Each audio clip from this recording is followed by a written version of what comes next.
Programme আসলে এই যে বাংলাদেশের মেয়েদের জন্য কতটুকু আসলে অ্যাডভান্টেজ বইয়া?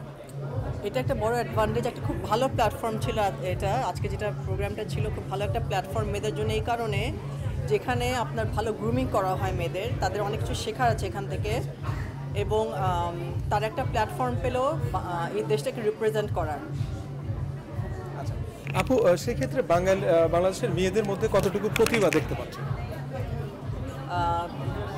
আজকে যেগুলি দেখলাম সেই মধ্যে তো আমি দেখলাম এরা সবাই আপনার শুধু বিউটি না, এরা শুধু সুন্দরী তা না, এদের মধ্যে অনেক সৌন্দর্য আছে বিভিন্ন দিক থেকে। এদের বিভিন্ন দিক থেকে সৌন্দর্য আছে, যেমন এদের অনেক ট্যালেন্ট আছে, তারপরে এরা অনেক সোশ্যাল কাজ করে।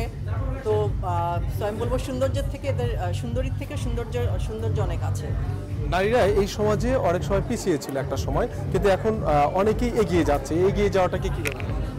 এগিয়ে যাওয়াটা আমি নারী হিসেবে আমি তো বলবো এটা অবশ্যই একটা ভালো জিনিস যে নারীরা এগিয়ে যাচ্ছে, এবং নারীরা দেশকে রিপ্রেজেন্ট করছে, এটাই তো আমরা চাই।